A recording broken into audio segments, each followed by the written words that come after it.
Yesus, kau kebenaran yang menyelamatkanku.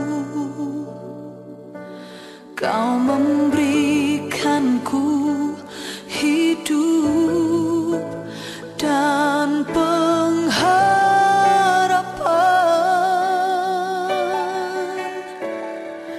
Ku ikut kehendak-Mu,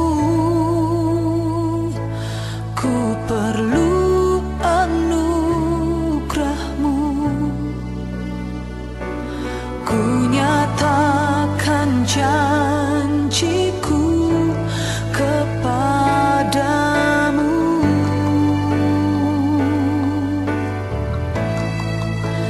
Kalau ku hidup bagimu, hatiku tetap menyembah-Mu. Dunia tak bisa menjauhkanku dari kasih-Mu. Selama ku hidup bagimu, mataku tetap memandang-Mu. Dunia tak bisa menjauhkanku dari kasih-Mu.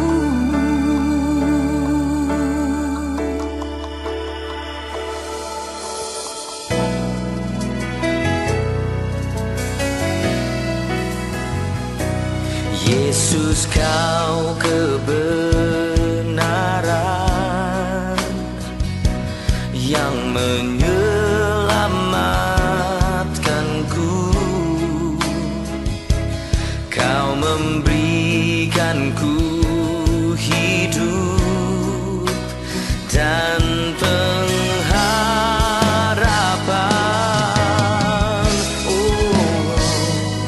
Ku ikut kehendak-Mu, ku perlu anugerah-Mu. Ku nyatakan janjiku kepadamu.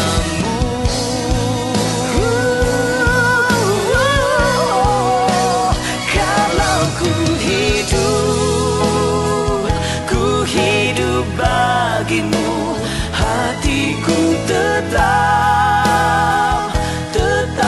menyembah-Mu. Dunia tak bisa menjauhkanku dari kasih-Mu.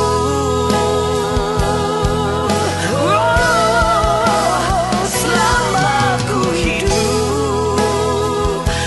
hidup bagimu, mataku tetap memandang-Mu. Dunia tak bisa menjauhkanku dari kasih-Mu.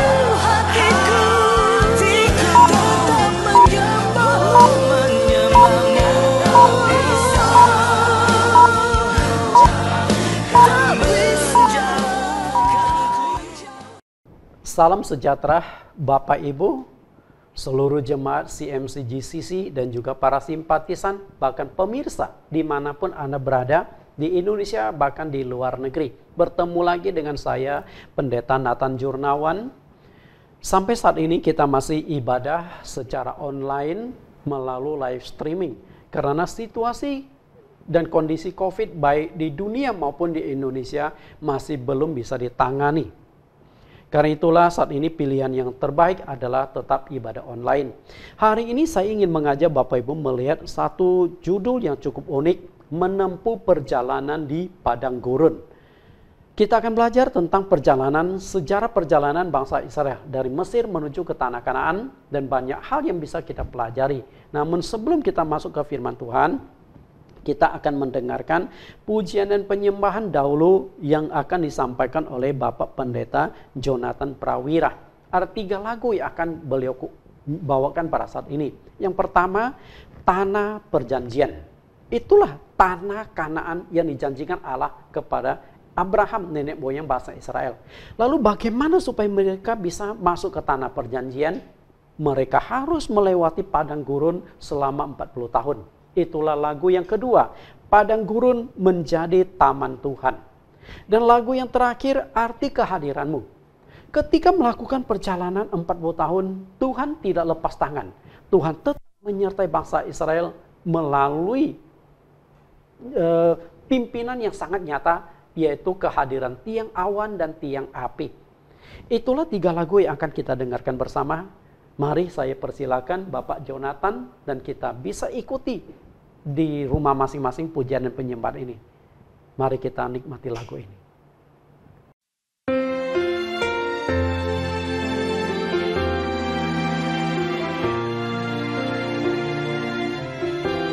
Di setiap kesesakan ku ingat kasih-Mu, kuatlah hatiku. Di setiap kesukaran ku ingat kuasa-Mu, kuatlah imanku.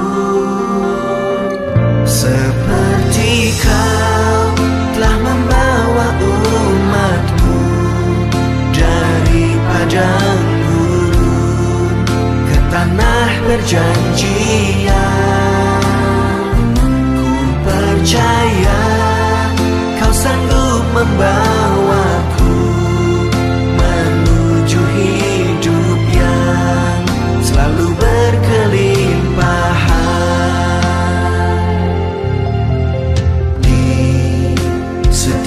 Kesesakan ku ingat kasih-Mu, kuatlah hatiku.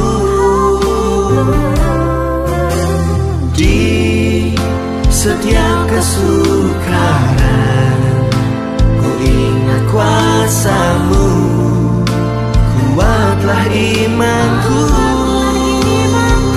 Seperti Kau telah membawa umat-Mu dari padang gurun ke tanah perjanjian.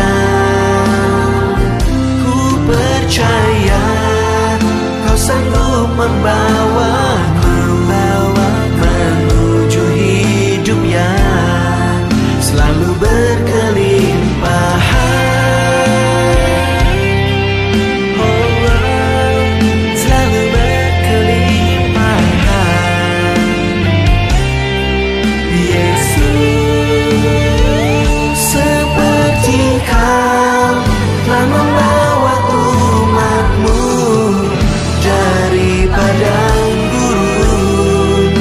Tanah perjanjian, oh, ku percaya Kau sanggup membawaku menuju hidup yang selalu berkelimpahan, menuju hidup yang selalu berkelimpahan.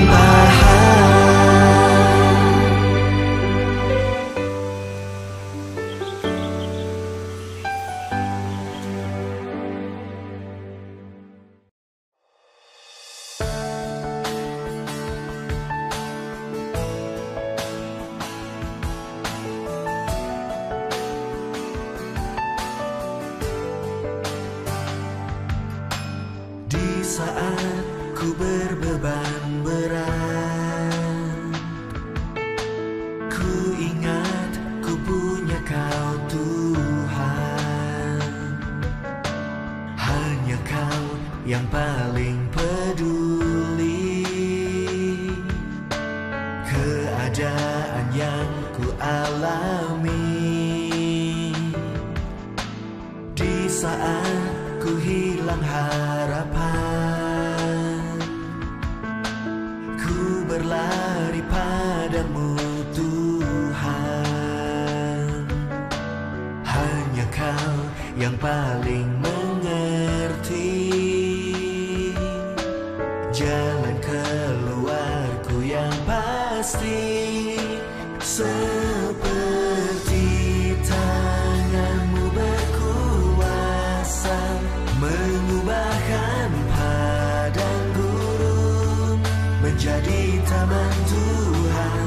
Ku percaya Kau sanggup pulihkan kehidupanku seindah rancangan-Mu yang sempurna.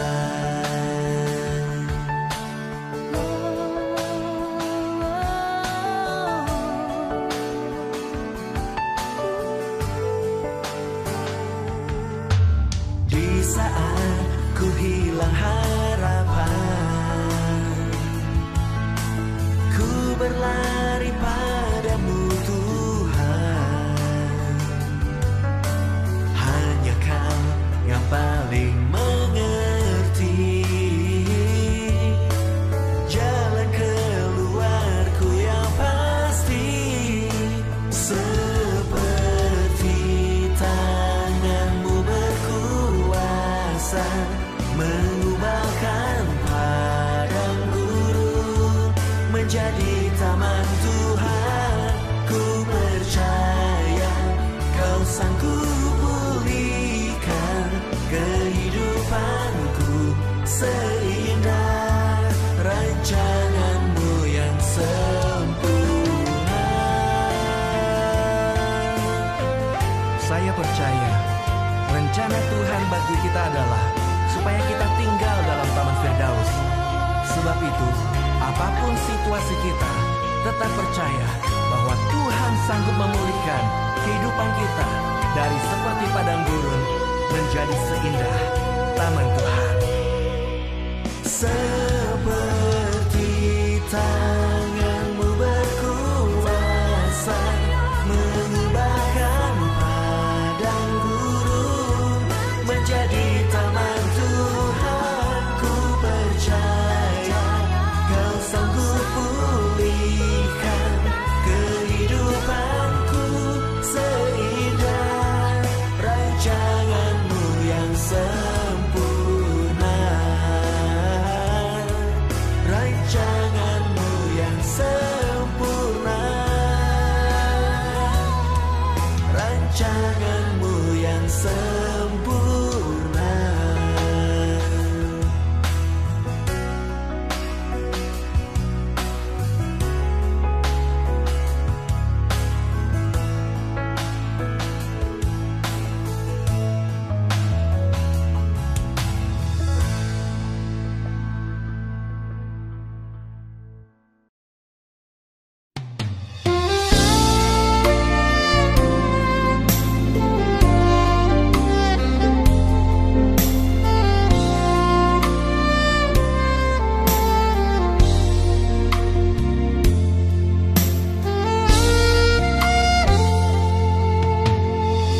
Jalan-Mu tak terselami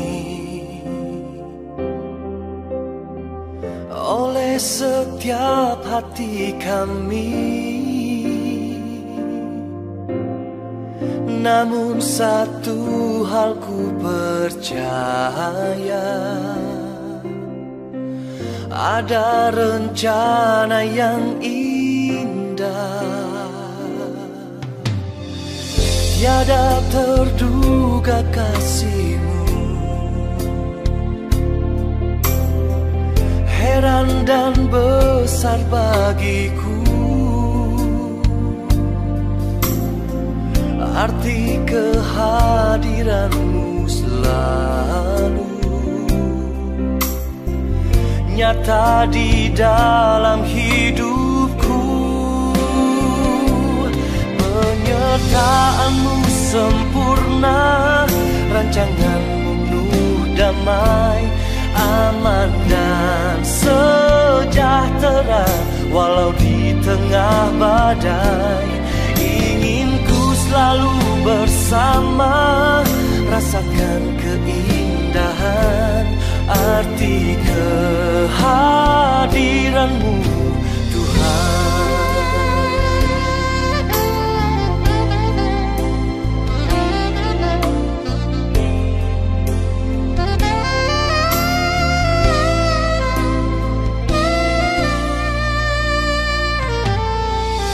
Jalanmu tak terselami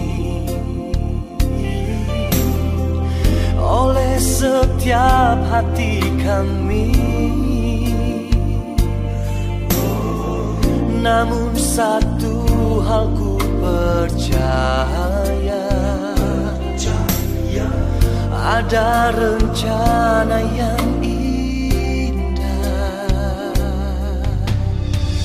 tiada terduga kasih-Mu, heran dan besar bagiku arti kehadiran-Mu selalu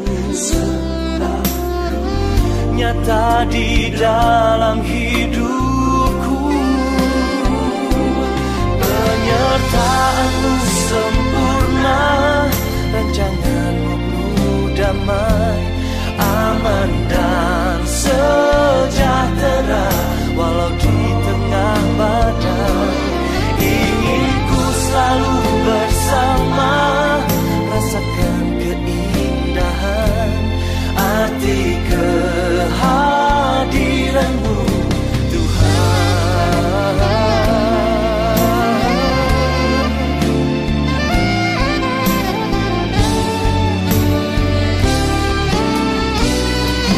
Penyertaan-Mu sempurna, rancangan-Mu penuh damai, aman dan sejahtera walau di tengah badai. Ingin ku selalu bersama, rasakan keindahan arti kehadiran-Mu Tuhan, arti kehadiran-Mu Tuhan.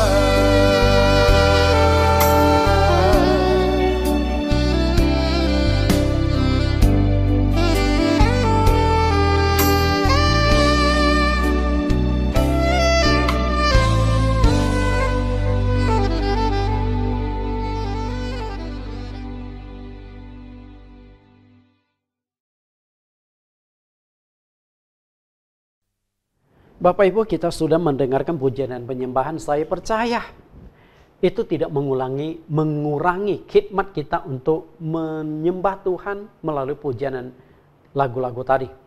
Saat ini kita akan memasuki firman Tuhan. Mari kita berdoa sebelum kita mendengarkan suara Tuhan. Segala puji syukur hanya bagi nama-Mu Tuhan dan Juru Selamat kami yang hidup, Yesus Kristus. Terima kasih Engkau tetap menyertai kami, memberkati kami, bahkan melindungi kami. Walaupun COVID sudah melanda dunia setengah tahun lebih, dan saat ini kami akan belajar tentang satu kebenaran firman Tuhan, yaitu menempuh perjalanan menuju ke tanah Kanaan yang dilakukan oleh bangsa Israel. Kami rindu mempelajari sedikit perjalanan bangsa Israel ini untuk kami aplikasikan di dalam kehidupan kekristenan kami dalam perjalanan menuju kerajaan sorga.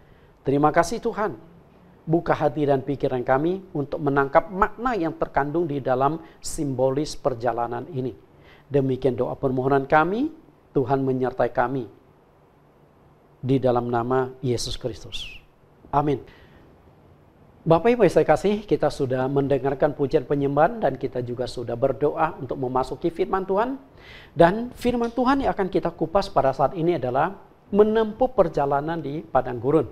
Peristiwa perjalanan bangsa Israel dari Mesir menuju ke tanah Kanaan adalah peristiwa yang langka dan unik. Kenapa saya katakan langka dan unik? Karena belum pernah ada di dalam sejarah di mana Allah membawa satu negara pindah alamat. Dan sesudah bangsa Israel alami tidak pernah lagi sampai sekarang. Padahal di dunia begitu banyak negara. Hanya satu kali Tuhan lakukan di muka bumi. Membawa satu bangsa itu pindah alamat. Dan bangsa yang dipimpinnya juga tidak tanggung-tanggung. Berjumlah kurang lebih 2 juta jiwa. Kalau saat ini 2 juta jiwa mungkin bagi kita sedikit. Tapi kita lihat populasi zaman dulu, 2 juta jiwa itu jumlahnya banyak sekali. Satu kumpulan besar orang dibawa pindah alamat. Banyak sekali hal-hal penting yang bisa kita ambil sebagai pengajaran untuk membangun pondasi iman dan kerohanian kita. Karena itu ketika kita mempelajari satu sejarah, pasti ada sesuatu yang ingin Tuhan sampaikan melalui sejarah perjalanan bangsa Israel. Karena itu kita akan belajar tentang sejarah dan simbolis dari sejarah itu. Ada 3 hal yang akan kita pelajari dari perjalanan bangsa Israel di padang gurun. Yang pertama, dari Mesir menuju ke tanah Kanaan. Yang kedua, ada penyertaan Tuhan dalam perjalanan mereka. Yang ketiga, yang bisa sampai ke tanah Kanaan itu hanya 2 orang. Setelah itu kita akan belajar tentang pengajaran simbolis perjalanan mereka. Kita akan kupas yang pertama. Dari Mesir menuju ke tanah Kanaan.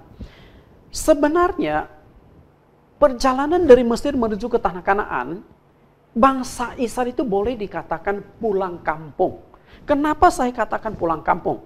Sebenarnya tanah Kanaan itu sudah pernah dijanjikan Allah kepada nenek moyang bangsa Israel, yaitu Abraham atau Ibrahim. Satu kali Allah berkata kepada Abraham, menyuruh dia keluar dari kampung halamannya di Ur Kasdim, keluar dari tempat tinggal dia yang sudah sekian lama, dari lahir mungkin dia tinggal di sana, yaitu di Ur Kasdim. Keluar dari sana, karena aku akan memberkati engkau, akan membuat engkau menjadi satu bangsa yang besar, maka aku akan menyediakan satu lahan yang besar untuk bangsa yang akan berkembang dari keturunanmu. Kemana Tuhan menjanjikan dia?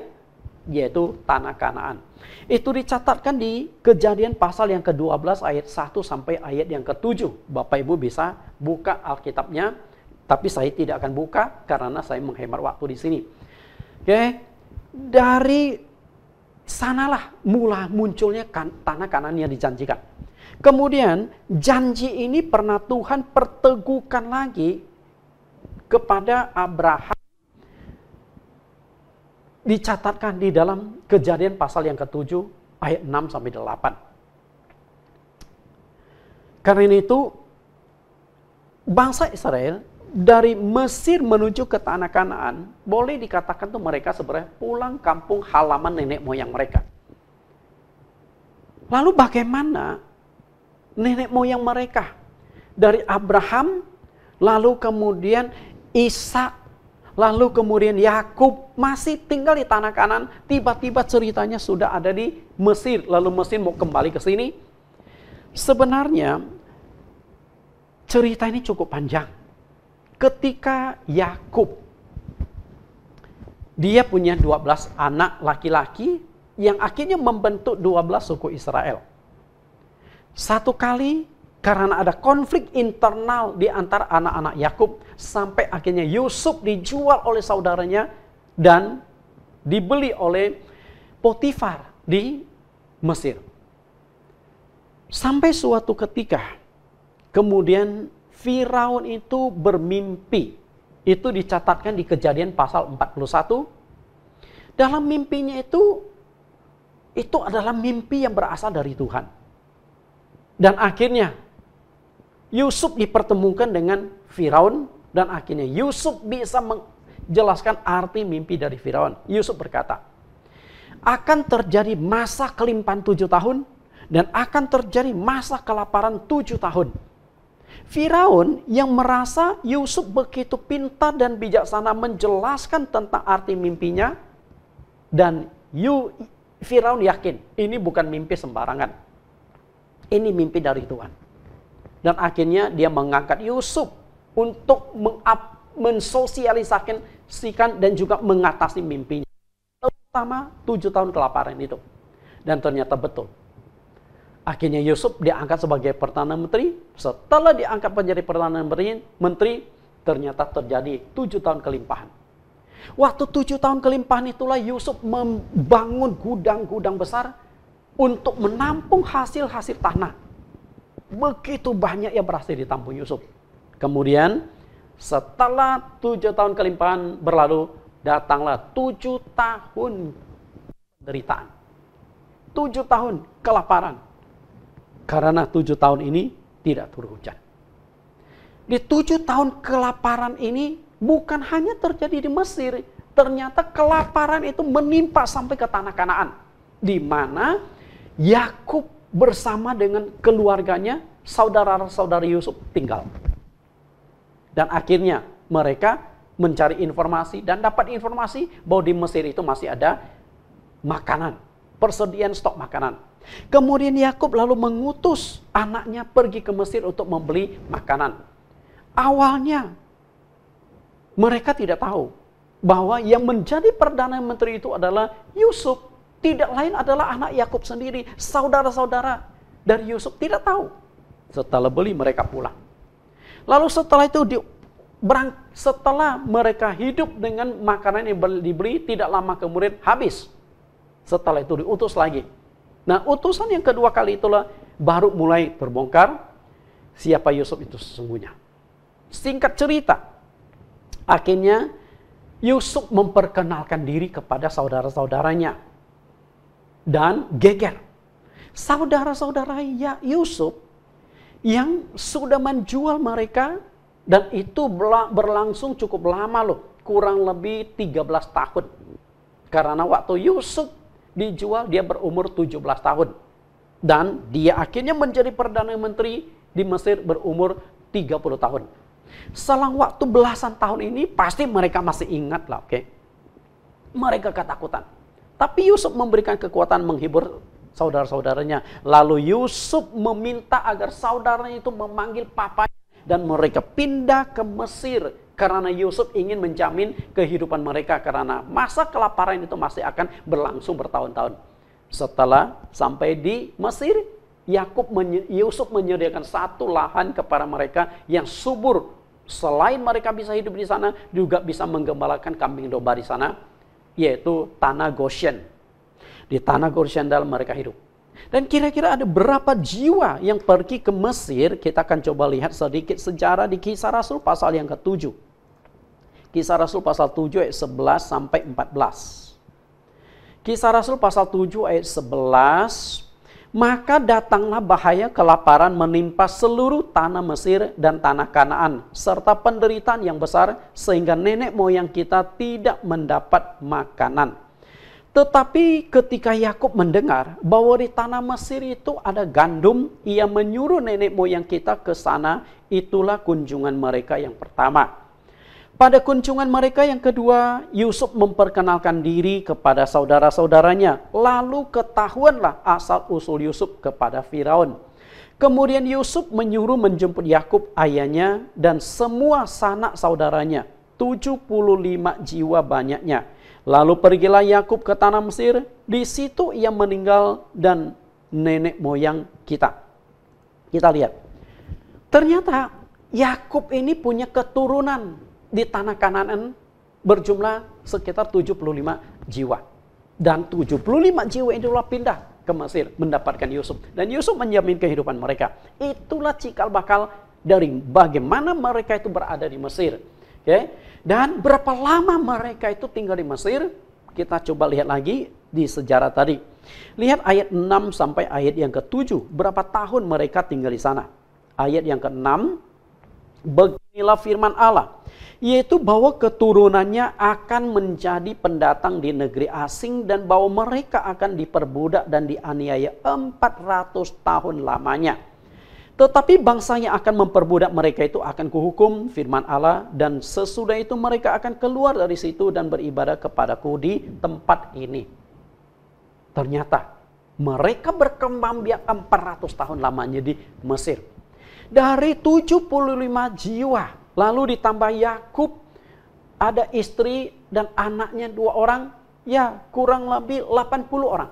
Dari 80 orang keturunan Yakub atau Israel berkembang biak sampai akhirnya mencapai kurang lebih 2 juta jiwa selama 400 tahun itu. Dan setelah masa Yusuf lewat, lalu muncullah seorang Firaun yang lain. Firaun yang satu ini agak licik dan juga mulai berpikir, jangan sampai suatu hari bangsa Israel yang berkembang begitu pesat itu menjadi musuh dalam selimut, melakukan pemberontakan, bahkan ketika mereka berperang melawan bangsa lain, lalu orang-orang Israel menjadi musuh di dalam selimut. Kemudian Firaun ini melakukan tindakan yang cukup kejam. Mulailah penganiayaan dilakukan. Selain itu, ada peraturan dari Firaun, setiap anak Ibrani yang lahir kalau laki-laki harus dilemparkan ke dalam sungai Nil. Tujuannya untuk apa? Untuk dimakan buaya-buaya di sungai Nil. Karena buaya itu salah satu dewa yang disembah oleh Mesir. Jadi ketika melemparkan anak-anak itu, mereka sedang memberikan sesajian kepada dewa mereka yang tinggal di sungai Nil itu. Dan kenapa anak laki-laki, bukan anak perempuan? Karena anak laki-laki ini yang akan menjadi tentara yang berperang. Makanya anak laki-laki itu harus dikurangi bila perlu dibasmi. Bapak Ibu yang saya kasihi, nah di sinilah penderitaan sudah dimulai. Bangsa Israel mengalami tekanan, bangsa Israel mulai mengalami kesulitan dan lain sebagainya. Akhirnya Tuhan melihat bangsa Israel yang begitu mengalami banyak penderitaan. Lalu Tuhan ingin membawa bangsa yang diperbudak ini, umat pilihannya itu, keluar dari Mesir menuju ke tanah Kanaan. Okay. Sebenarnya dari Mesir menuju ke tanah Kanaan, mereka tuh pulang kampung. Karena tanah Kanaan itu memang sudah dijanjikan kepada Abraham. Dan Abraham sudah sempat tinggal di tanah Kanaan. Dari Abraham, Ishak dan Yakub, mereka tinggal di tanah Kanaan.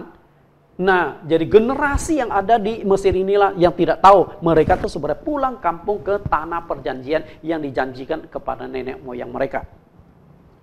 Sebelum keluar dari Mesir, ada beberapa hal yang Allah lakukan. Yang pertama adalah mendatangkan 10 tulah. 10 tulah yang Allah turunkan di Mesir, sebenarnya itu Allah sedang menyerang 10 dewa yang disembah oleh orang-orang Mesir di sana. Satu demi satu dewa dibongkar, dipermalukan oleh Tuhan. Dan dibuka matanya bahwa dewa-dewa mereka itu nggak bisa menolong mereka. Dan tulah yang ke-10 adalah kematian anak sulung. Dan Tuhan berkata kepada bangsa Israel, aku akan membunuh semua anak sulung, baik hewan maupun binatang. Lalu bagaimana cara agar kematian anak sulung itu tidak menimpa bangsa Israel? Akhirnya Tuhan berkata, malam terakhir sebelum mereka keluar dari Mesir, saat itu Tuhan akan menjalani seluruh tempat tinggal baik Mesir maupun orang Israel. Nah, Tuhan berkata, kamu sembelilah anak domba. Setelah sembelih, lalu darahnya kamu oleskan di ambang-ambang pintu. Melalui darah itu, ketika aku lewat, aku melihat ada darah, maka di dalam tidak akan terjadi kelaparan, tidak akan terjadi kematian anak-anak sulung. Dan akhirnya betul, bangsa Israel menyembelih domba, lalu dioleskan ke ambang pintu. Sementara orang Mesir yang tidak percaya dan juga tidak mendapat informasi itu, mereka pikir tenang-tenang saja. Tapi malam itu ketika Tuhan lewat, lalu satu demi satu anak sulung mati, baik hewan maupun manusia. Termasuk anak sulung di istana, yaitu keturunan dari Firaun. Di saat sedang heboh-heboh kematian terjadi di mana-mana, mereka menangis histeris, dan malam itulah lalu Tuhan suruh mereka merayakan Paskah. Makan daging domba Paskah. Daging domba yang sudah mereka ambil dioleskan ke pintu. Lalu mereka panggang, makan daging domba bersama dengan roti tidak beragi dan sayur pahit. Setelah mereka makan dan akhirnya besoknya mereka melakukan perjalanan menuju ke tanah Kanaan.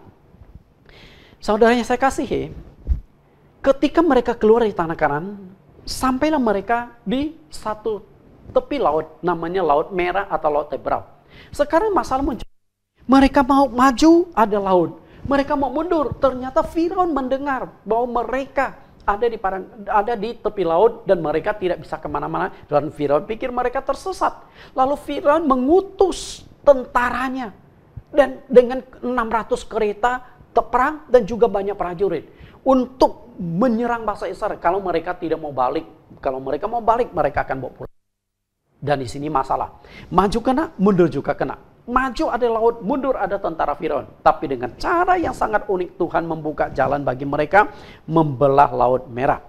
Boleh dikatakan, Laut Merah adalah batas perpisahan antara Mesir dengan perjalanan menuju ke tanah Kanaan. Karena setelah mereka melewati Laut Merah ini, maka mereka sudah selesai urusan dengan Mesir.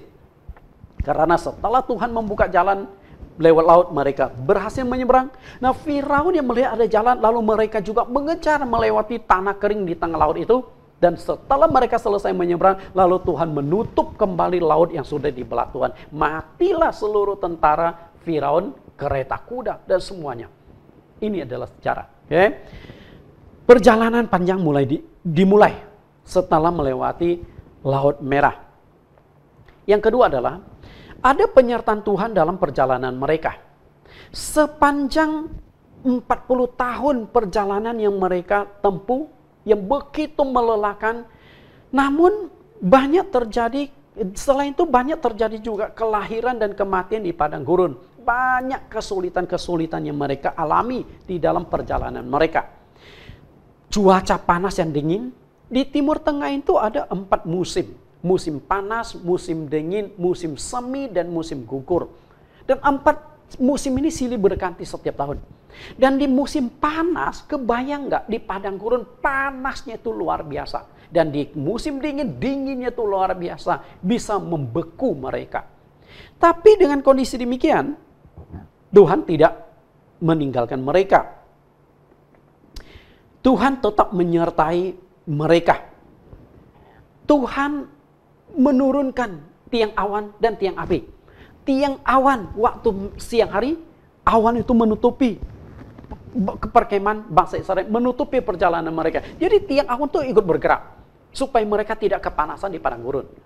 Dan ketika malam hari ada tiang api untuk menerangi mereka. Dan ketika terjadi musim dingin, tiang api itulah yang membantu menghangatkan mereka. Itu adalah perlindungan penyertaan Tuhan kepada mereka. Dan di padang gurun, mereka juga mengalami kesulitan air. Karena yang namanya padang gurun, itu enggak ada air, yang ada itu batu. Waktu saya pergi ke Israel, dari Mesir ke kanan kita naik bus, kiri kanan kita itu hanya ada pasir. Dan hanya ada gunung-gunung. Tapi satu gunung itu botak. Karena itu gunung itu dari batu. Bagaimana bisa mendapatkan air? Tapi Tuhan menyertai mereka dan juga menyediakan air. Batu yang keras bisa keluar air. Bayangkan pemeliharaan Tuhan. Selain itu mereka juga akan mengalami kesulitan dalam makanan. Jelas mereka tidak punya waktu bercocok tanam. Dan juga tidak mungkin bercocok tanam di padang pasir. Lalu bagaimana Tuhan memelihara mereka? Tuhan menurunkan mana supaya mereka bisa makan. Bukan hanya itu. Di dalam perjalanan itu mereka juga harus menghadapi binatang-binatang buas. Itu padang gurun. Yang zaman dulu tuh masih banyak binatang buas. Selain itu ada ular-ular yang sangat berbisa. Dan kala-kala jengking yang ganas dan sangat berbisa. Tapi Allah menyertai mereka. Kita lihat bagaimana penyertaan Tuhan. Ulangan 8 ayat 14-16. Ulangan 8 ayat 14-18. Ulangan pasal yang ke-8. Kita lihat ayat 14 sampai ayat 16. Ayat 14. Jangan engkau tinggi hati sehingga engkau melupakan Tuhan Allahmu yang membawa engkau keluar dari tanah Mesir dari rumah perbudakan. Dan yang memimpin engkau melalui padang gurun yang besar dan dahsyat itu. Dengan ular-ular yang ganas serta kalajengkingnya dan tanahnya yang gersang. Yang tidak ada air.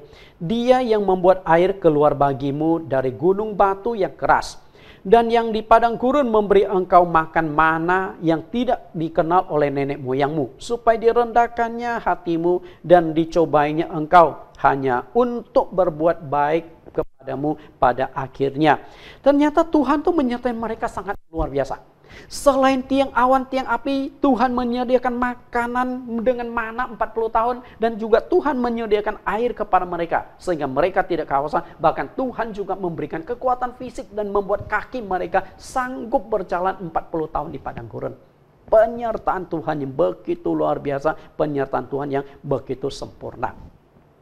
Namun, walaupun Tuhan menyertai mereka, tetap saja banyak masalah, banyak kesulitan, kejadian-kejadian yang terjadi. Dan akhirnya di topik yang ketiga, yang sampai ke tanah Kanaan itu hanya 2 orang.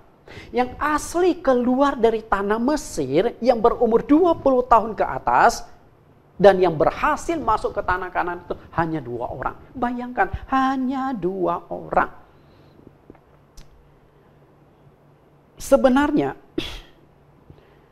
bangsa Israel yang keluar dari Mesir ke tanah Kanaan itu ada berapa orang? Diprediksi ada sekitar 2 juta.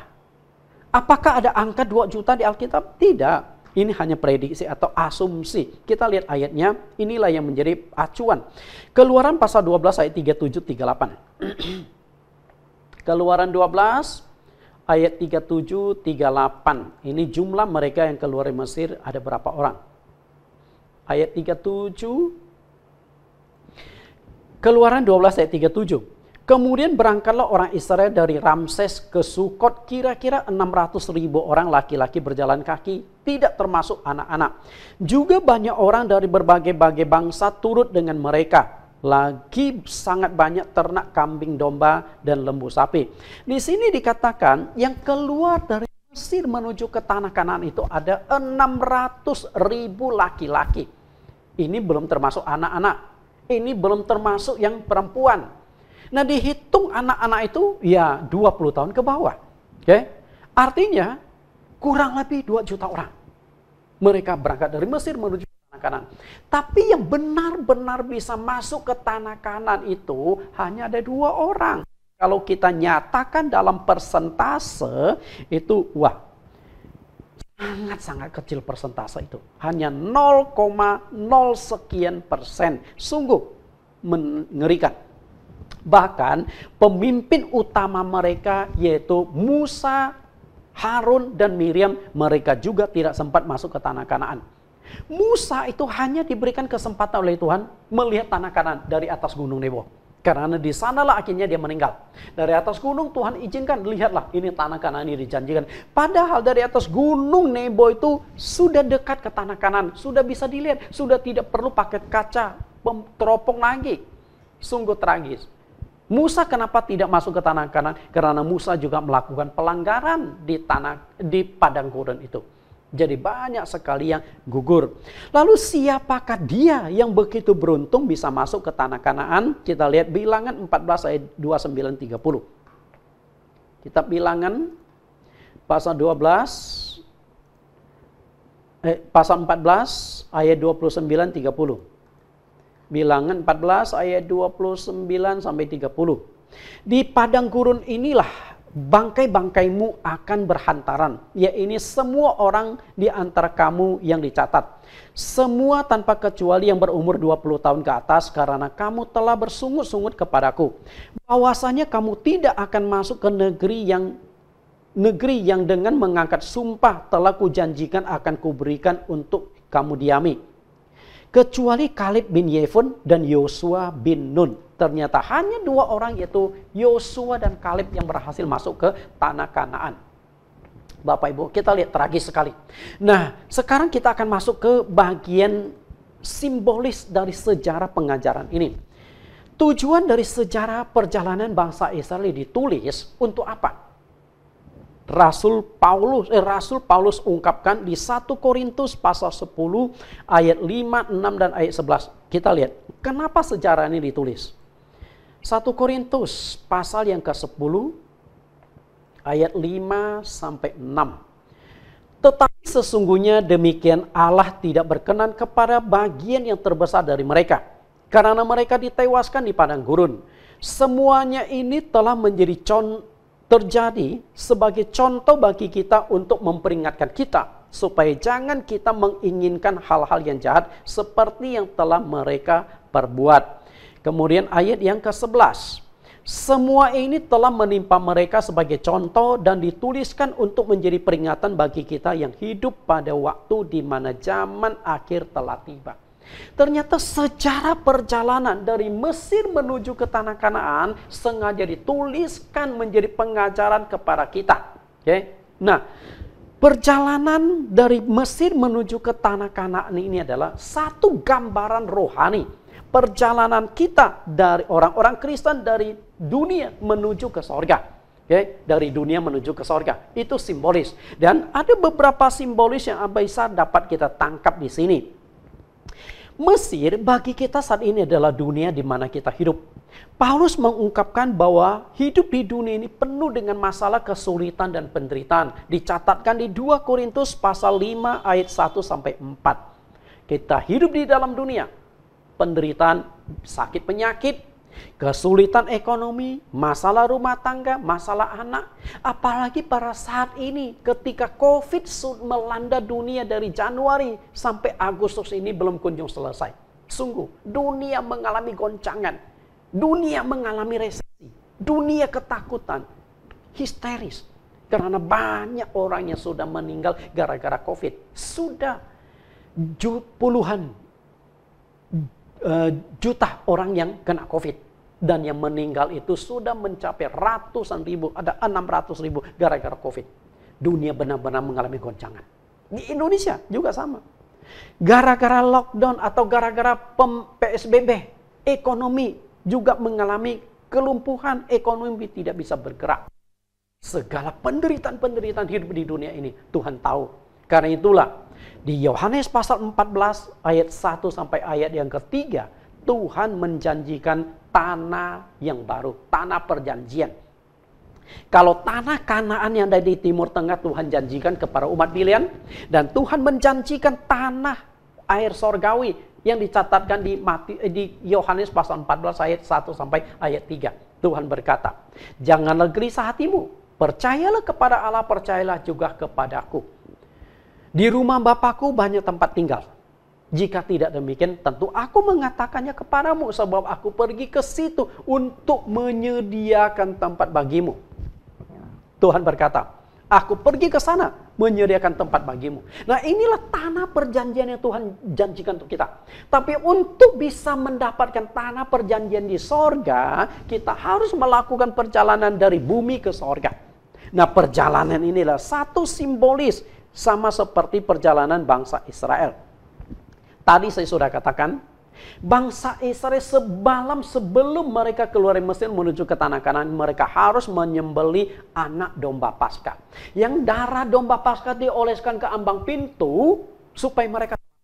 Nah, di dalam perjanjian baru, darah domba Paskah itu menunjukkan Yesus Kristus. Anak domba Paskah itu adalah Yesus Kristus. Kita lihat 1 Korintus 5 ayat 6 sampai 8. Ini simbolisnya. 1 Korintus pasal 5 ayat 6 sampai 8. Kemegahanmu tidak baik. Tidak tahukah kamu bahwa sedikit ragi mengkhamiri seluruh adonan? Buanglah ragi yang lama itu supaya kamu menjadi adonan yang baru. Sebab kamu memang tidak beragi. Sebab anak domba Paskah kita juga telah disembelih, yaitu Kristus. Karena itu marilah kita berpesta bukan dengan ragi yang lama, bukan pula dengan ragi keburukan dan kejahatan, tetapi dengan roti yang tidak beragi, yaitu kemurnian dan kebenaran.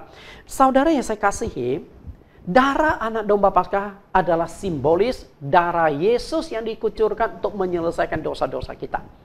Sedangkan makan daging anak domba Paskah dan roti tidak beragi, hari ini simbolisnya adalah menerima tubuh dan darah Tuhan di dalam perjamuan kudus. Karena itulah doktrin perjanjian baru sebenarnya sudah ada benang merahnya di perjanjian lama. Oke? Karena itu sangat-sangat penting. Maka jangan abaikan perjamuan kudus, jangan abaikan doktrin-doktrin. Bapak Ibu saya kasih. Nah, ketika Yesus mati di atas kayu salib, dimulailah sebuah proses anugerah keselamatan. Setelah Yesus disalibkan, darahnya sudah tertumpah, maka itulah darah anak domba yang akan menyelesaikan dosa-dosa kita. Kemudian perjalanan kita dimulai.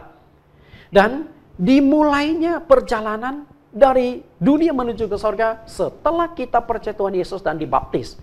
Kita lihat kembali sejarah bangsa Israel. Ketika mereka melewati Laut Merah, ternyata itu adalah simbol baptisan hari ini.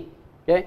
Jadi pemisah antara Mesir dengan perjalanan menuju ke tanah Kanaan ditentukan di Laut Merah. Dan Laut Merah hari ini itu adalah baptisan. Kita lihat di 1 Korintus pasal 10 ayat 1 sampai 4. 1 Korintus pasal yang ke-10 ayat 1 sampai 4. Aku mau supaya kamu mengetahui saudara-saudara bahwa nenek moyang kita semua berada di bawah perlindungan awan dan bahwa mereka semua telah melintasi laut. Nah, melintasi laut yang dimaksudkan di sini adalah Laut Merah, Laut Teberau itu.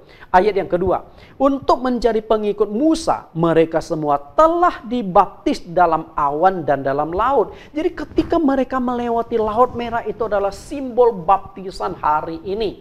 Oke? Ayat ketiga, mereka semua makan makanan rohani yang sama dan mereka semua minum minuman rohani yang sama sebab mereka minum dari batu karang rohani yang mengikuti mereka dan batu karang itu ialah Kristus. Inilah simbolis perjalanan dari Mesir menuju ke tanah Kanaan. Jadi perjalanan itu dimulai ketika engkau percaya Yesus dan dibaptis. Maka baptisan itulah batas pemisah antara kita milik dunia dengan atau milik Tuhan. Begitu Anda sudah dibaptis, maka Anda sudah menjadi milik Tuhan.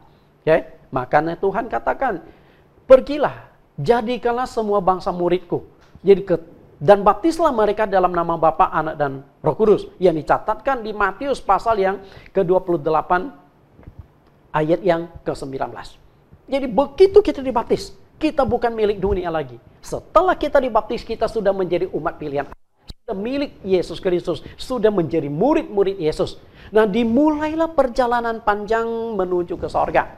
Dan saya ingin katakan kepada Bapak Ibu, perjalanan menuju ke sorga ini kita harus mengalami banyak masalah, kesulitan, dan penderitaan. Bukan berarti setelah percaya Tuhan Yesus selesai. Perjalanan di padang gurun dimulai. Perjalanan melintasi padang gurun. Kalau bangsa Israel melewatinya 40 tahun. Kita sangat relatif. Intinya, perjalanan kita mulai setelah kita dibaptis sampai kita meninggal. Jadi perjalanan kita berapa panjang? Ya sampai kita meninggal. Kalau engkau sejak percaya Tuhan Yesus lalu dibaptis setelah itu 10 tahun meninggal, maka 10 tahun itulah perjalananmu. Jika 20 tahun setelah percaya Yesus engkau meninggal, maka itulah perjalananmu 20 tahun. Jika 30 tahun setelah engkau percaya Yesus, maka 30 tahun perjalananmu. Jika dari kecil engkau sudah percaya Tuhan Yesus sampai engkau meninggal 75 tahun, ya itulah padang gurun yang harus engkau lewati 75 tahun itu. Dan saya ingin katakan, perjalanan menuju ke tanah Kanaan tidak mudah. Banyak sekali yang gugur di sana. Demikian pula, tidak menjamin setelah kita percaya Yesus dan dibaptis, lalu perjalanan panjang dimulai, Bapak Ibu tidak akan mengalami gugur di padang gurun. Gugur yang saya maksudkan di sini adalah Bapak Ibu menyangkal Yesus, Bapak Ibu kehilangan iman, tidak ikut Yesus lagi, atau Bapak Ibu melakukan dosa-dosa mematikan, di mana Bapak Ibu melakukan pelanggaran yang begitu berat, sehingga mati rohani. Walaupun engkau masih status Kristen, tapi rohanimu sudah mati. Perjalananmu tidak ada gunanya lagi. Kita lihat Matius 22 ayat 14. Matius 22 ayat 14. Ini adalah satu pengajaran simbolis tentang perjalanan bangsa Israel.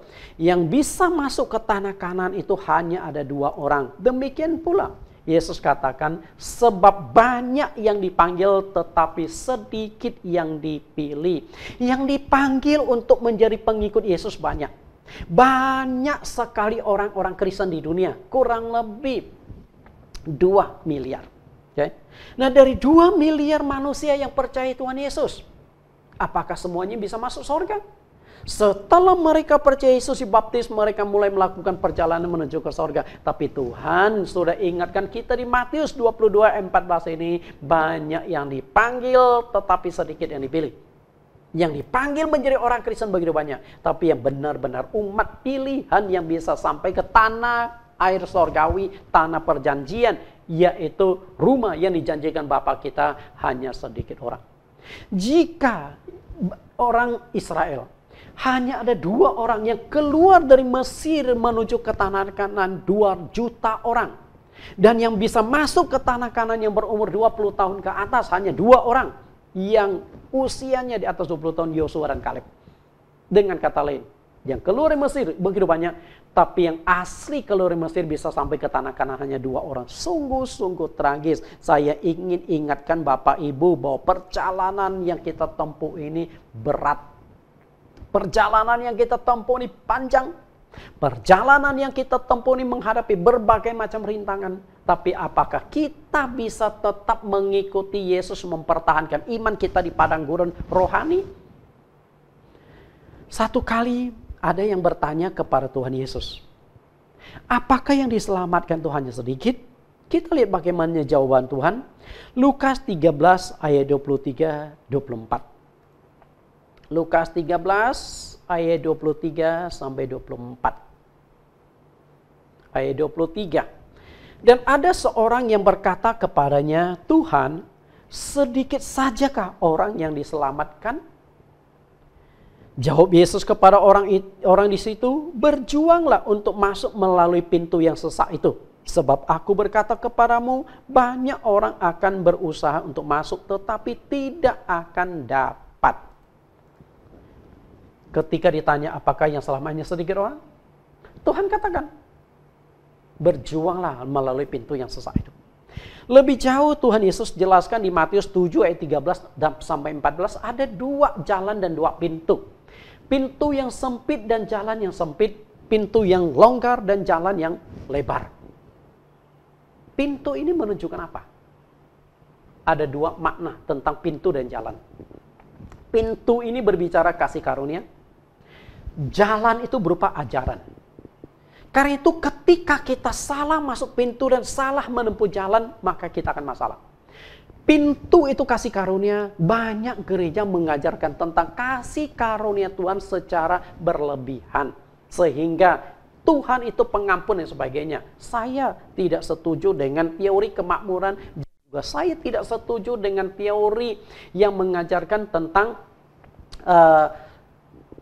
teori yang mengajarkan bahwa setelah engkau percaya Tuhan Yesus, maka semuanya beres, semuanya masalah. Bahkan engkau sudah berdosa pun Tuhan akan ampuni. Di ajaran Hypergrace mengatakan, Tuhan sudah mengampuni dosamu dulu, sekarang, dan akan datang. Sebelum engkau berbuat dosa, Tuhan sudah ampuni dosamu. Ini ajaran seperti apa? Ini bukan ajaran perjalanan ke padang gurun. Akibatnya apa? Banyak umat Kristen yang jatuh dalam dosa. Mereka santai-santai saja. Mereka pikir masih tidak masalah. Mereka tetap lakukan perjalanan. Tapi sebenarnya mereka sudah mati rohani. Di padang gurun bangsa Israel karena bersalah kepada Tuhan. Berontaklah, bersungut-sungut. Tuhan bunuh mereka. Dari 2 juta orang, hanya 2 orang yang bisa masuk ke tanah Kanaan. Kenapa? Berontak kepada Tuhan. Dosa mereka lakukan di padang gurun. Sehingga mati binasa. Demikian pula orang Kristen, banyak sekali yang akan gugur di perjalanan menuju ke sorga. Tapi mereka tidak sadar sebenarnya mereka sudah melakukan dosa yang mematikan. Itu adalah pintu anugerah. Pintu anugerah yang dibuka terlalu lebar sehingga umat Kristen jatuh dalam dosa. Kemudian ada jalan. Jalan sempit dan jalan lebar. Jalan sempit itu adalah ajaran. Ajaran yang ketat. Sedangkan jalan yang lebar adalah ajaran yang longgar. Ini bicara doktrin. Tadi saya sudah ungkapkan ada doktrin baptisan, ada doktrin perjamuan kudus dan lain sebagainya. Oke? Nah, ini bangsa Israel sudah melakukan doktrin ketika melakukan perjalanan. Hari ini jangan abaikan doktrin. Alkitab kita sama. Tapi kenapa bisa muncul begitu banyak doktrin yang berbeda-beda? Kenapa bisa muncul banyak doktrin yang satu dengan lain bertentangan? Hanya baptisan saja. Muncul 3 versi. Baptisan, percik, selam, dan bendera. Mana yang benar? Lalu belum lagi cara-cara baptisan. Semuanya. Banyak gereja mengajarkan, oke, nggak apa-apa. Baptisan tidak menentukan kok. Apakah betul? Coba renungkan kembali. Kemudian perjamuan kudus.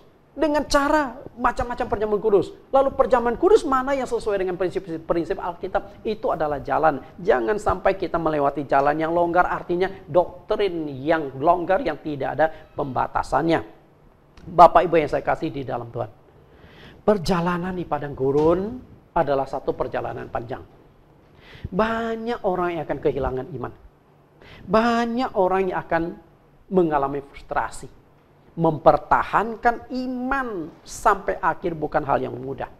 Karena itulah Rasul Paulus mengajarkan kita bagaimana mempertahankan iman sampai akhir itu yang paling penting. Kita lihat ayat terakhir 2 Timotius 4 ayat 6 sampai 8. 2 Timotius pasal 4 ayat 6 sampai 8. Ayat 6. Mengenai diriku, darahku sudah mulai dicurahkan sebagai persembahan dan saat kematianku sudah dekat. Aku telah mengakhiri pertandingan yang baik. Aku telah mencapai garis akhir dan aku telah memelihara iman. Sekarang telah tersedia bagiku mahkota kebenaran yang akan dikaruniakan kepadaku oleh Tuhan Hakim yang adil pada harinya. Tetapi bukan hanya kepadaku, melainkan juga kepada semua orang yang merindukan kedatangannya.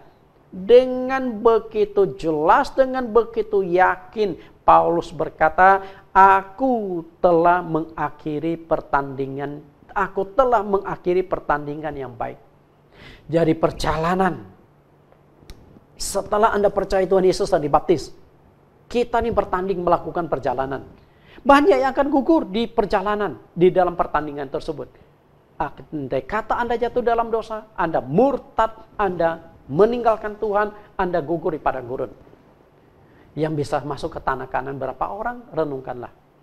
Hidup di dunia memang penuh dengan masalah, kesulitan, penderitaan. Percaya Yesus juga banyak mengalami masalah dan kesulitan. Tapi inilah teologi padang gurun. Pengajaran di padang gurun. Perjalanan yang begitu berat menuju ke sorga. Jika sorga itu gampang didapatkan, sorga itu sudah tidak ada nilai. Semakin sulit sorga itu kita dapatkan, sorga itu menunjukkan semakin bernilai. Oh, jalannya aja terbuat dari emas. Bagaimana mungkin Anda bisa begitu gampang masuk sorga? Saya tidak mau menina-bobokkan jemaat. Oh, gampang masuk sorga, santai-santai saja. Tidak. Perjalanan di padang gurun yang begitu berat demi mendapatkan tanah perjanjian adalah lukisan hari ini perjalanan kita dari dunia menuju ke sorga. Jangan sampai Bapak Ibu gugur di padang gurun. Jangan sampai di padang gurun perjalanan panjang ini membuat kita tidak masuk ke sorga. Zaman COVID adalah masa yang sulit. Saya tahu Bapak Ibu mengalami banyak kesulitan. Pekerjaan, bisnis sepi, sementara tanggungan kita begitu banyak, frustrasi. Kita takut menghadapi virus corona.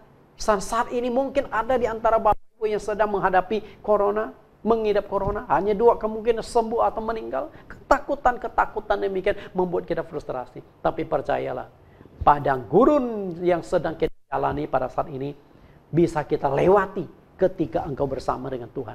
Tuhan sudah menyatakan diri dengan tiang awan dan tiang api. Demikian pula hari ini dengan pimpinan Roh Kudus kita yakin, bersandarkan Roh Kudus kita yakin bahwa kita akan sampai ke tanah Kanaan sorgawi, yaitu rumah yang dijanjikan Bapa kepada kita. Demikian firman Tuhan hari ini. Tuhan Yesus memberkati. Kita tundukkan kepala kita akan berdoa. Tuhan dan Juru Selamat kami yang hidup, terima kasih Engkau sudah menyertai kami. Kami belajar satu sejarah simbolis yang kami koneksikan benang merahnya sampai hari ini. Perjalanan bangsa Israel dari Mesir menuju ke tanah Kanaan adalah gambaran simbolis perjalanan kami dari dunia menuju kerajaan sorga. Sebagaimana bangsa Israel melakukan perjalanan panjang yang penuh dengan liku-liku di padang gurun, demikian pula setelah kami percaya kepada Engkau juga mengalami berbagai macam liku-liku kehidupan. Yang menjadi pertanyaan kami adalah, sanggupkah kami mempertahankan iman sampai akhir? Kami rindu belajar seperti Paulus yang mengatakan, aku telah mengakhiri pertandingan yang baik. Saat kematianku sudah dekat dan telah tersedia mahkota kehidupan bagiku. Itulah kalimat yang ingin kami ucapkan sebelum kami selesai menjalani kehidupan di dunia ini. Terima kasih Bapa. Semoga di masa-masa yang sulit COVID-19 ini Tuhan tetap melindungi, memberkati, dan menyertai seluruh jemaat ini. Demikian doa permohonan kami di dalam nama Tuhan Yesus Kristus. Amin. Bapak Ibu yang saya kasih, kita akan mendengarkan pengumuman dan doa penutup, pengumuman dan doa syafaat yang akan disampaikan oleh Bapak Pendeta Ching Hua. Mari Pak Ching Hua, kami persilakan waktu dan tempatnya. Shalom, sebelum saya menyampaikan pengumuman dan pokok-pokok doa minggu ini, saya mewakili jemaat CMC GCC mengucapkan banyak terima kasih kepada Pendeta Nathan Jurnawan yang sudah melayani pada minggu ini. Terima kasih Pak Nathan, Tuhan Yesus memberkati. Pengumuman 1. Berdasarkan informasi beberapa hari yang lalu dari manajer operasional Hotel 6 Center, bahwa hotel tersebut masih tertutup untuk umum. Karena itu ibadah di gedung belum bisa dijalankan. Selain itu, grafik kenaikan jumlah penderita COVID-19 masih terus bertambah, baik di DKI maupun di seluruh Indonesia. 2. Karena itu, bulan Agustus ibadah tetap akan dilaksanakan secara online melalui live streaming. Setiap hari Minggu jam 10 sampai jam 12. Harap seluruh jemaat dan simpatisan CMC GCC bisa mengikuti ibadah online ini. 3. Untuk tetap memelihara iman jemaat dalam masa yang sulit dan kondisi social distancing, maka Gembala CMC GCC memberikan khotbah pendek durasi sekitar 30 menit yang akan disiarkan lewat YouTube setiap hari Rabu dengan tema membangun karakter Kristiani. Tema ini juga terdiri dari 7 episode. 5 Agustus 2020, judul terakhir yang akan ditayangkan di YouTube adalah karakter seorang berhubungan erat dengan keselamatannya. 4. Berhubungan kegiatan kunjungan atau visitasi ke rumah jemaat belum bisa dijalankan, maka bagi jemaat yang punya masalah dan kesulitan dengan membutuhkan konsultasi dengan gembala dapat menghubungi nomor beliau secara pribadi 085694953333. Bagi jemaat yang ingin mendalami topik Roh Kudus bisa mengikuti acara aplikasi Zoom di acara Renew Everyday setiap hari Selasa malam jam 19. 6. Akan segera dibuka kelas pengajaran Alkitab via Zoom setiap hari Sabtu jam 19 sampai jam 21. Dihimbau jemaat dan simpatisan dapat mengikuti kelas pengajaran ini. Yang berhasil mengikuti pelajaran sekitar 20 kali pertemuan ini sampai selesai akan diberikan sertifikat tanda kelulusan. Silakan mendaftar ke Bapak Tony Hartanto, nomor HP 0813 8863 3968. Dengan Ibu Marcel, nomor HP 0812 8005 4998. Mari kita bersatu dalam doa. Bapa yang kami sembah, Yesus Kristus, terima kasih untuk perlindungan dan penyertaan Tuhan sampai saat ini. Kami mengharapkan supaya COVID-19 ini cepat berlalu dan secepat mungkin ditemukan vaksin untuk perlindungan bagi setiap masyarakat. Supaya krisis ekonomi di dunia ini, khususnya di Indonesia, bisa teratasi. Kiranya pemerintah Indonesia diberi hikmat dan solusi yang tepat dalam menangani COVID-19 di Indonesia. Kami juga bergumul untuk rumah ibadah yang permanen. Tuhan buka jalan supaya apa yang kami impikan bisa terlaksana. Jemaat yang sakit oleh pertolongan Tuhan Yesus disembuhkan. Pak Tan Eliezer stroke dalam pemulihan. Pak Ameng asam lambung juga dalam pemulihan. Ibu Maisa gejala stroke. Untuk tenaga medis COVID-19 dan jemaat kita Dr. Lilis Haryanti, kiranya Tuhan melindungi mereka dari segala penyakit. Kami berdoa juga untuk kesehatan Bapak Gembala CMC GCC Pendeta Nathan Jurnawan selalu dilindungi dan diberkati. Untuk pengurus yang sudah dipilih supaya bisa bekerja sama antara yang satu dan lain dan aktif sesuai jabatan dan penetapannya. Sebelum kita mengakhiri ibadah hari ini, mari kita menerima berkat dari Pendeta Nathan Jurnawan. Bapak Ibu yang saya kasih, kita sudah mendengarkan pengumuman dan doa syafaat dan kita akan akhiri ibadah kita. Mari angkat tangan saudara-saudari, saya ingin berkati Bapak Ibu dengan kasih dan kuasa Tuhan. Kasih yang sempurna, kuasa yang ajaib, turun dari surga atas saudara sekalian di rumah masing-masing. Maka Tuhan akan memberkati engkau. Apapun pekerjaan yang kau lakukan, ada penyertaan Tuhan. Walaupun dunia sedang resesi ekonomi, Tuhan pasti menjaga dan melindungimu. Saudara-saudari akan diberkati dalam keamanan kemanapun engkau pergi. Walaupun COVID masih merajalela, tapi Tuhan akan melindungimu, akan menuntun langkahmu. Saudara-saudari akan diberkati dalam kesehatan. Yesus Kristus, dokter di atas segala dokter, sanggup menyembuhkan penyakitmu. Sekalipun engkau saat ini menderita virus corona, dan Tuhan sanggup memulihkan engkau, membasmi virus corona di dalam darahnya. Sukacita, damai sejahtera dari Tuhan menyertaimu saat ini sampai selama-lamanya. Sidang jemaat, kita akan akhiri dengan pujian Kami Memuji Kebesaran-Mu. Kami memuji kebesaran-Mu, ajaib Tuhan, ajaib Tuhan. Kami memuji kebesaran-Mu, ajaib Tuhan, ajaib Tuhan. Amin. Tuhan Yesus berkati, sampai bertemu di lain kesempatan.